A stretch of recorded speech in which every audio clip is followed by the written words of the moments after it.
Next time we are not going to buy it. It's cheap, but it's not very good. Yes. Which edition is that one, Gabi? Gradivko. It's Gradivko. very much used for secondary school kids for classics. Uh-huh. Because in our school, the teacher recommends this one when he asks for Frankenstein or something like that. But because it's cheap, but I had not heard that it was incomplete. It says Well. complete works. And when I went to pick it up, I checked again and I said, "Is it complete?" Yes. The woman Yes. said, Yes, "Well." I asked through the chat, and Vanessa I had said, asked, yes. yes, is this the full version, the one written by the author? Yes, yes. Well, Okay, well. well, apparently there are some lines that are not included. Yes. Well, Maybe they had a top limit of words and they skipped some lines. claro. Well, So what is it that we missed here?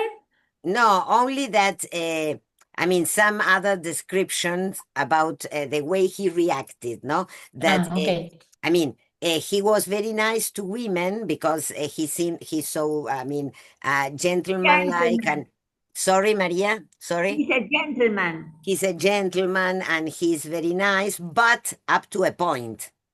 Because suddenly he reacted and he gave his opinion, and well, he's not so meek as he shows. And then the way he reacts with men, no?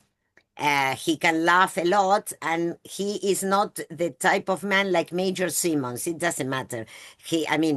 Major Simmons, remember, is Daisy's husband. You remember the woman he's going to marry. The one who is dead. Yes, the one, claro. So Daisy, his future wife, is not going to marry a man like her previous husband. Yes. So, I mean, important, a man to respect. Yes. Well, he pulled off his boot, he emptied his pockets. No, remember, he's at the hotel thinking.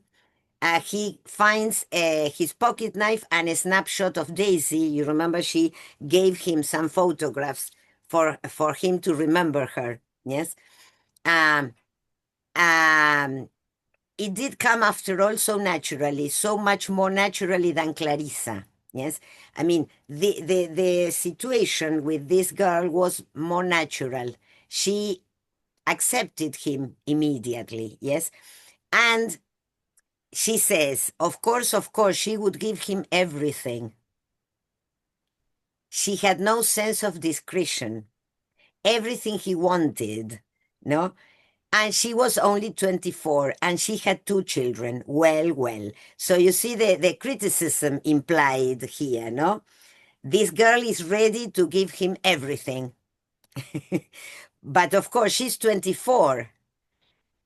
And he's 50 or something like that. So, well, obviously. Maybe she's childish. She's childish. Yes, childish. Yes, of course. Well, indeed, he had got himself into a mess at his age. Well, who thinks this? He thinks this, and people think this. Yes? And it came over him when he woke in the night pretty forcibly. Suppose they did marry. For him, it would be all very well, but what about her? Mrs. Burgess, a good sort and no chatterbox in whom he had confided, thought this absence of his in England, ostensibly to see lawyers, might serve to make Daisy reconsider, think what it meant. So perhaps this is the idea, no? He left her for a while to see if she goes on thinking the same, because she is very young.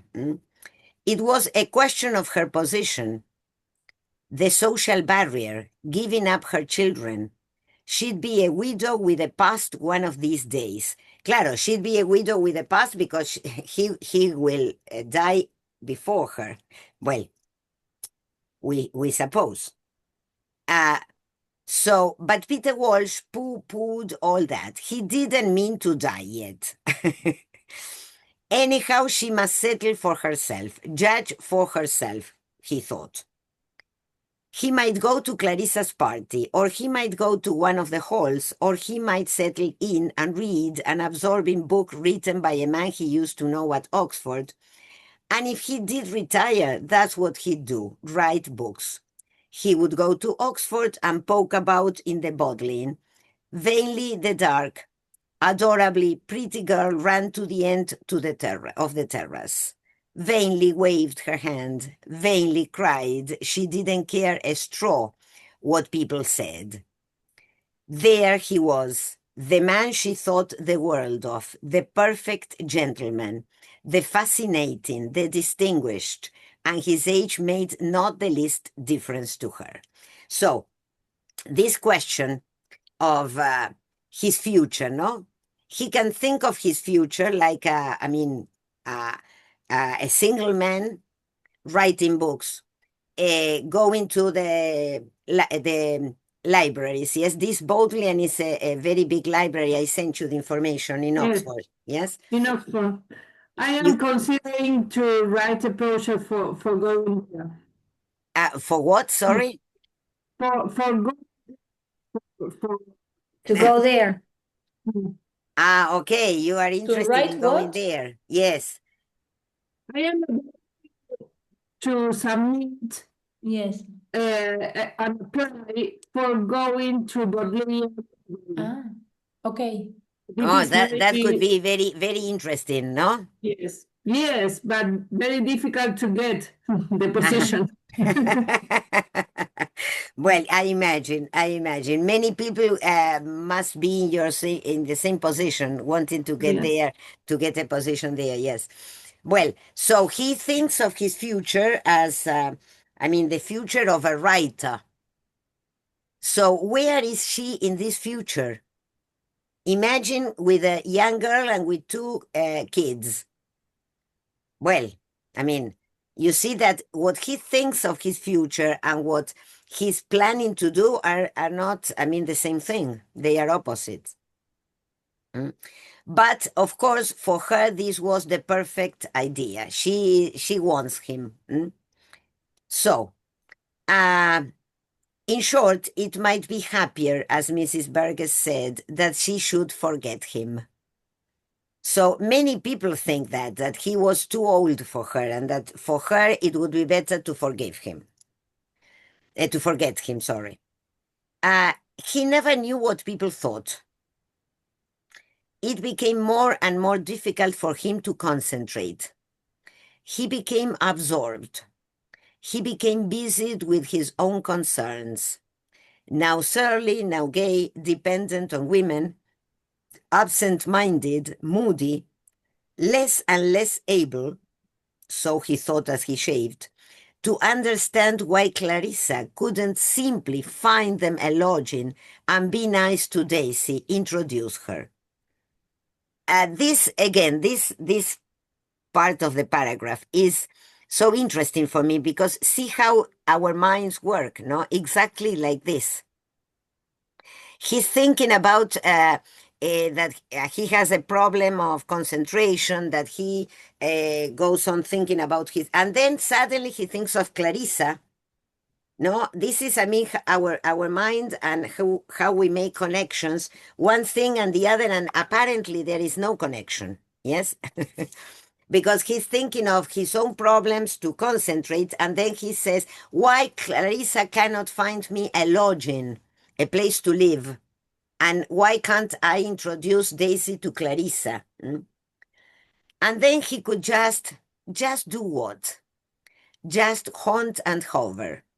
He was at the moment actually engaged in sorting out various keys, papers, swap and taste, be alone. In short, sufficient to himself. And yet nobody, of course, was more dependent upon others. It had been his undoing. This expression, it has been his undoing, is repeated, I don't know if you've noticed, many times. When Peter is thinking, he always thinks the same. this has been my undoing. This is my mistake. He always goes back to this idea, no, that this was his mistake, that he did not succeed in life. He could not keep out of smoking rooms, liked colonels, liked golf, liked bridge, and above all, women's society. And the fineness of their companionship, and their faithfulness and audacity and greatness in loving, which, though it had its drawbacks, seemed to him so wholly admirable, so splendid a flower to grow on the crest of human life. And yet he could not come up to the scratch, being always apt to see round things. Clarissa had sapped something in him permanently. So, I mean, he could not help himself. He had enjoyed, we can say, good life, no? He liked to be in the smoking rooms, to play golf, bridge. He had enjoyed the society of women. He liked women. He's a kind of a conqueror in the case of women, no? And but then he says he could not come up to the scratch. No logra llegar a donde él quiere llegar. No llega a arañar eso. And the explanation is between brackets. Clarissa had sapped something in him permanently. You understand the verb sap? No. Sap es sacar como es la savia, chupar la savia. Es como que Clarissa le sacó, le chupó algo interno de él permanentemente. Le quitó algo que no puede volver a tener. Algo como la savia para las plantas, ¿no? O sea, la razón Algo vital para vital. él. Exacto, algo vital. Eso es sap. Es como que le arrancó algo vital de él, entonces él no está completo. And to tire very easily of mute devotion and to want variety in love, you see? He got tired of women who were devoted to him. He got tired. And then he wanted variety. So what he could not get was something permanent. And he thinks that this happens because Clarissa took away this, I don't know, this capacity in him, no? Because he always remembered her. Yes. Oh, she was his first choice, probably. So the rest were not enough. Yes, I think that nobody was enough after Clarissa. Probably he also, I don't know, thought of Clarissa as something untouchable. Yes. Maybe impossible. right. Maybe he Yes. He idealized her. her. Yes. Yes, of So course. thinking of that. So, though it would make him furious if Daisy loved anybody else. Furious. For he was jealous, uncontrollably jealous by temperament. He suffered tortures. But where was his knife, his watch, his seals, his note-case, and Clarissa's letter, which he would not read again but like to think of, and Daisy's photograph, and now for dinner. They were eating. So you see, this is all the things he thinks while he's getting ready to go out at the hotel. Now he will go to have dinner. We get this description of a place where he gets his dinner, sitting at little tables round vases, dressed or not dressed, with their shawls and bags laid beside them, with their air of false composure, for they were not used to so many courses at dinner, and confidence, for they were able to pay for it, and strain, for they had been running about London all day shopping, sightseeing, and their natural curiosity, for they looked round and up as the nice-looking gentlemen in horn-rimmed spectacles came in, and their good natures, for they would have been glad to do any little service, such as lend a timetable or impart useful information, and their desire pulsing in them, tugging at them subterraneously, somehow to establish connections, if it were only a birthplace, Liverpool, for example, in common friends or the same name, with their furtive glances, odd silences, and sudden withdrawals into family jocularity and isolation. There they sat eating dinner when Mr. Walsh came in and took his seat at a little table by the curtain. This passage, which is, not important for the novel, but is so beautifully written. The way he describes a restaurant when he enters, no?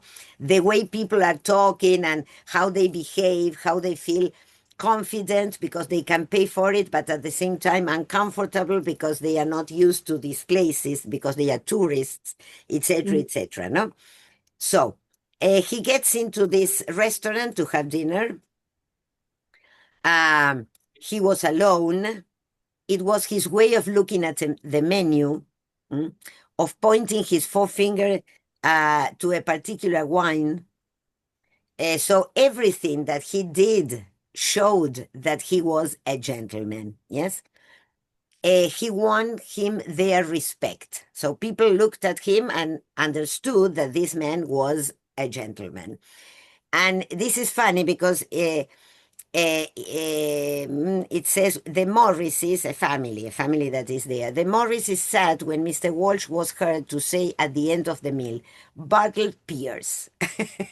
So the way in which he ordered the dessert was very gentlemanlike, no? So people admired him because of his way of expressing things.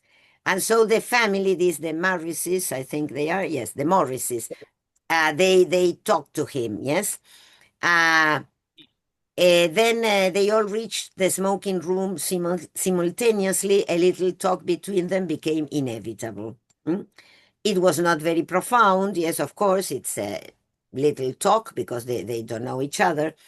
Yet, thought Peter Walsh, no family in the world can compare with the Morrises. So, this connection at the restaurant, yes, it is superb. It is absolutely superb, thought Peter Walsh, swaying a little backwards and forwards with his liquor glass in his hand among the hairy red chairs and ashtrays, feeling very well pleased with himself, for the Morrises liked him. Yes, they liked a man who said Bartlett Pierce. They liked him, he felt. So, this is funny because this shows that Peter liked to be liked. You see? He enjoys being admired at social situations. He would go to Clarissa's party. You remember that before he said that he didn't know if he was going to go to Clarissa's party or if he would stay there reading or if he would go to play poker or something, no? So he now he has decided he would go to Clarissa's party because he wanted to ask Richard what they were doing in India, the conservative duffers, and what's being acted, and music. Oh, yes, and Mia gossip. So look at the excuse he fabricated. He said, I'm going to go to Clarissa's party to ask Richard about what the conservative party is doing in India. This takes us back again to the situation in India. Remember that England is losing India at this stage, yes? So the situation is not very calm in India. For this is the truth about our soul, he thought.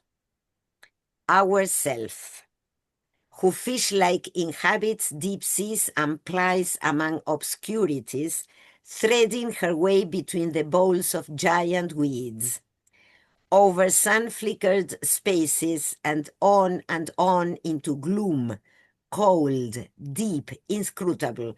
Suddenly she shoots to the surface and sports on the wind-wrinkled waves.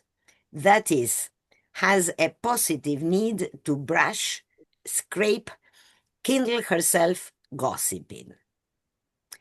So this is also very, very nicely written. And he says, this is the truth about our soul. Yes. What does he refer to our soul? Is he talking about men or is he talking about English, the English? Yes. The description is very similar to Jung's idea, yes, of our psyche. How you remember this comparison was made before.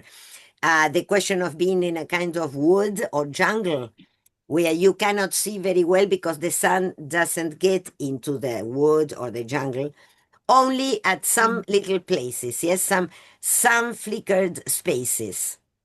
And then the rest is dark. So suddenly we have some kind of insight into our, let's say, he says soul, into our psyche, into our mind. And he says this is the truth about our soul. And he wants to ask, what did the government mean, Richard Dalloway would know, to do about India? Gossiping. Yes. So probably he's thinking of the English. What are they going to talk about at Clarissa's party? Yes, a party where there would be a lot of politicians and important people, etc. What are the Conservative Party planning to do about India? Since it was a very hot night and the paper boys went by with placards proclaiming in huge red letters that there was a heat wave, wicker chairs were placed on the hotel steps, and there, sipping, smoking, detached gentlemen sat. Peter Walsh sat there. You remember this is June. Yes, you remember the month. Yes. Well, and there is a heat wave. I mean, it is hotter than normal. Well, that is why people sat outside the doors, yes, in wicker chairs. One might fancy that day, the London day, was just beginning. Like a woman who had slipped off her print dress and white apron to array herself in blue and pearls, the day changed. Put out stuff to gauze, changed to evening. So this must be around 7 o'clock, 6 o'clock. And with the same sigh of exhilaration that a woman breathes, tumbling petticoats on the floor, it too shed dust, heat, color.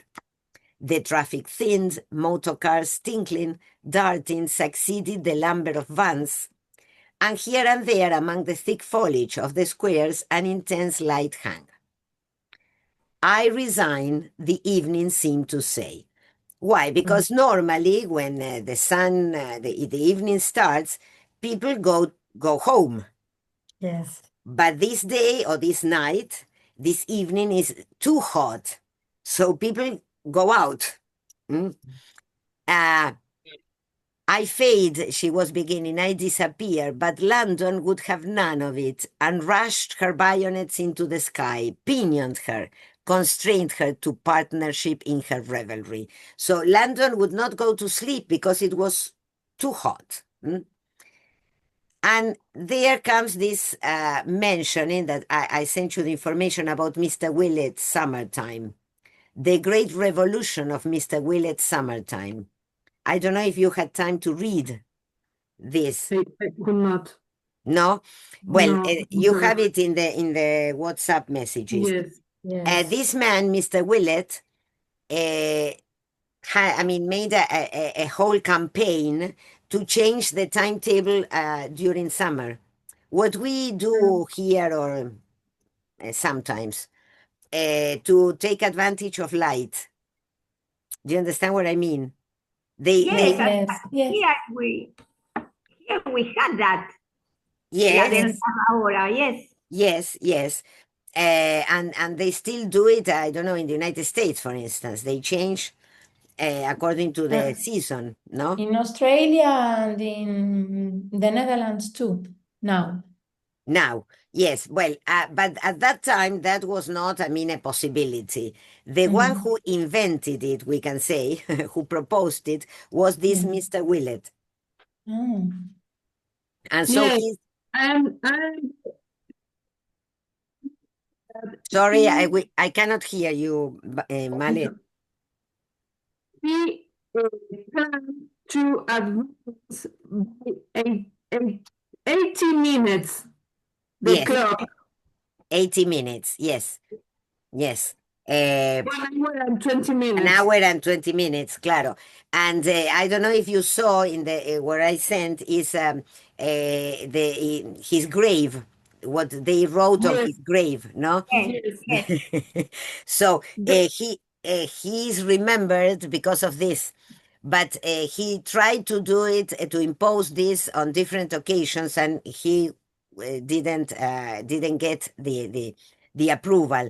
He had to try many times, and I think it was in Churchill's time that they could do it or something like that. Yes, the that he got in is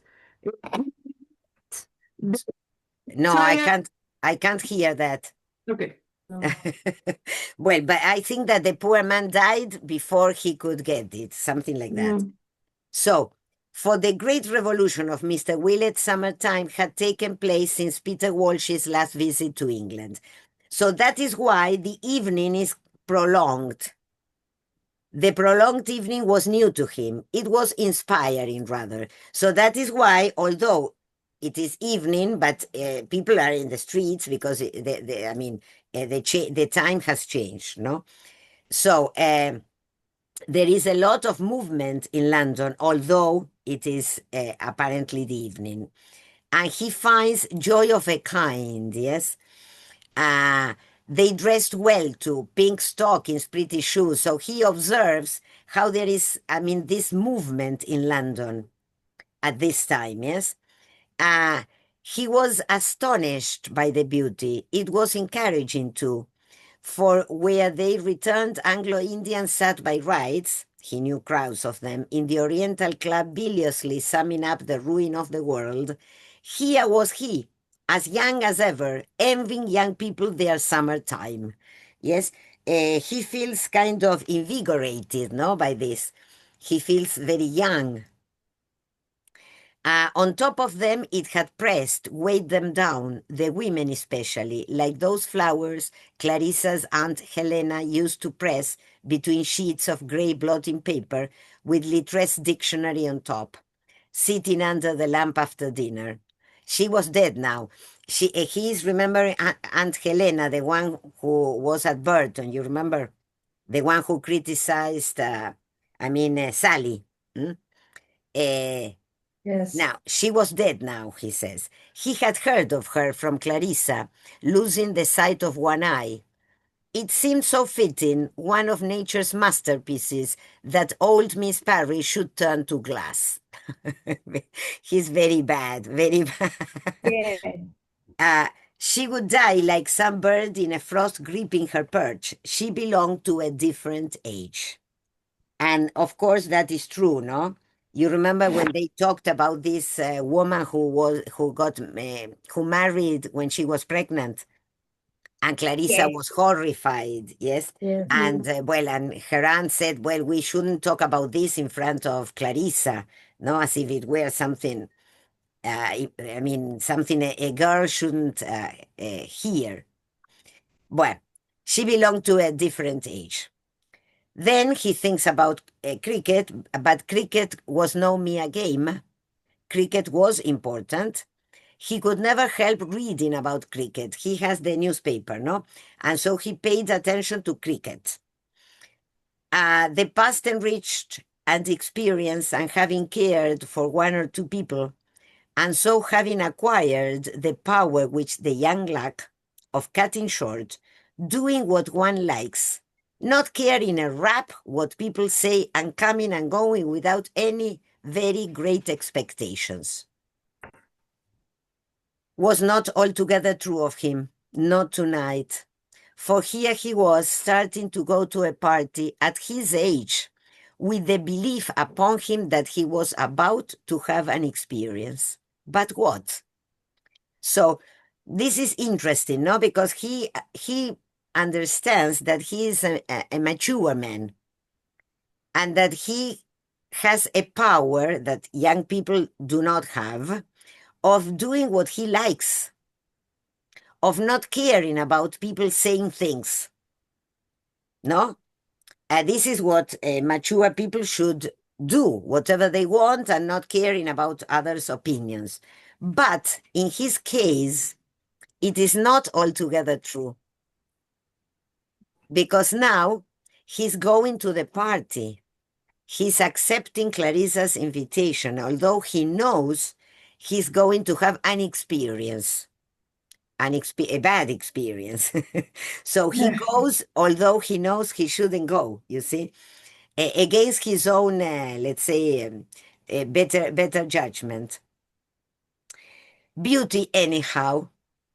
There is something in this novel that I found very interesting, and this is how Clarissa and Peter, and also a bit in the case of Elizabeth, they see the beauty around themselves.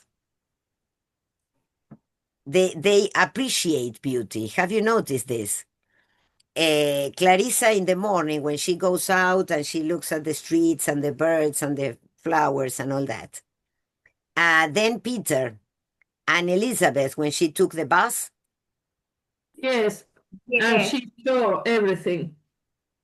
So in a way, there is this appreciation of beauty in the streets, in the atmosphere. So the three characters the beauty outside. They pay attention to that. And that is interesting, no, in the novel.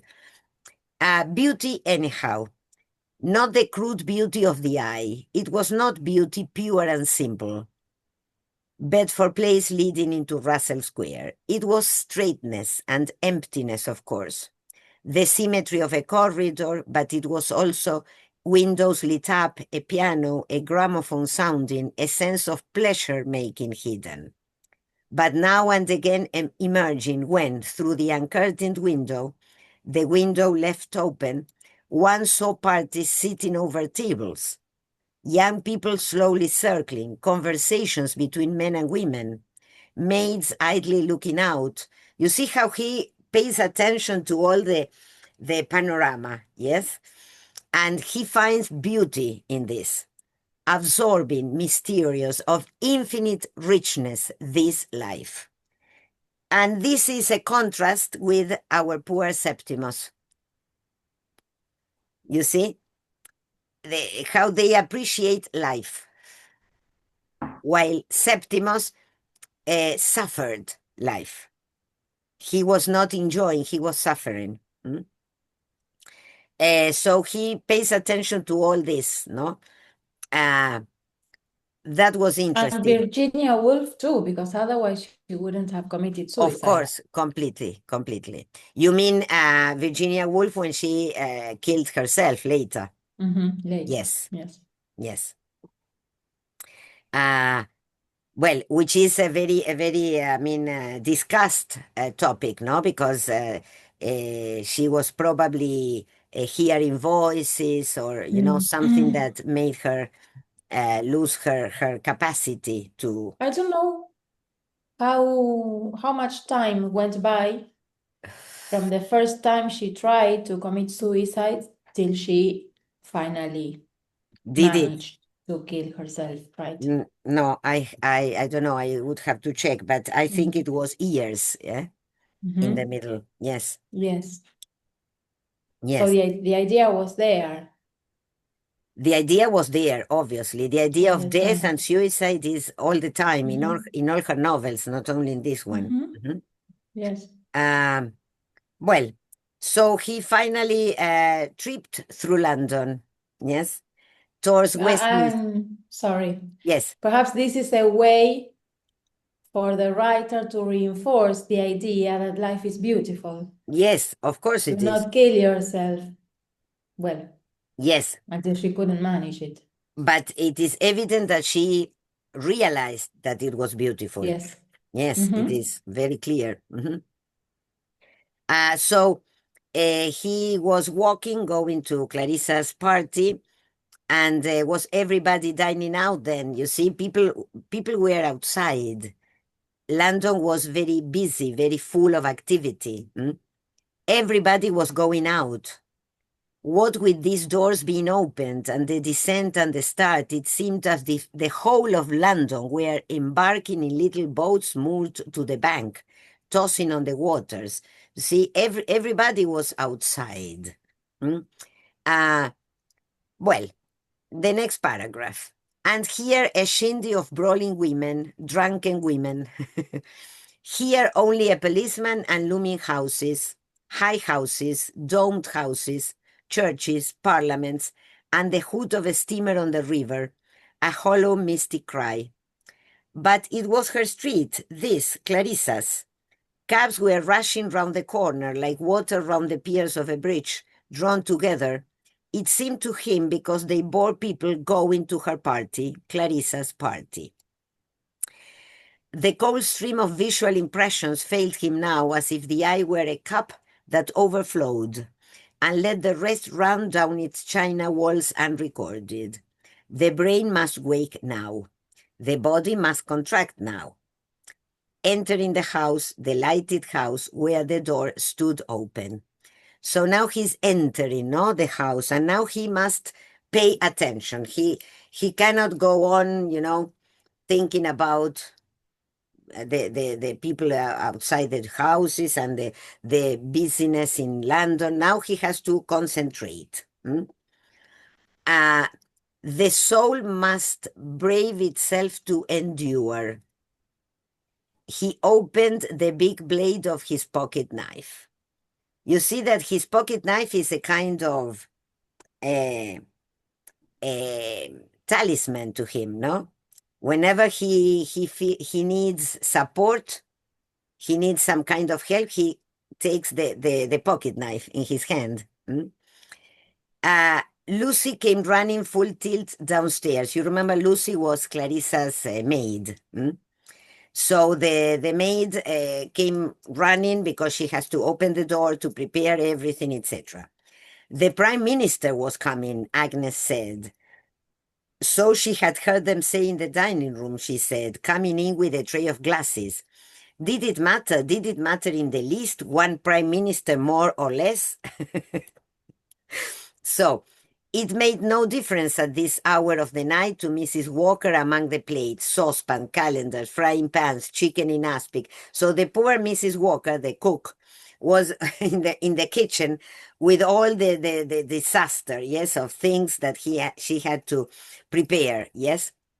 So she didn't care about the Prime Minister. The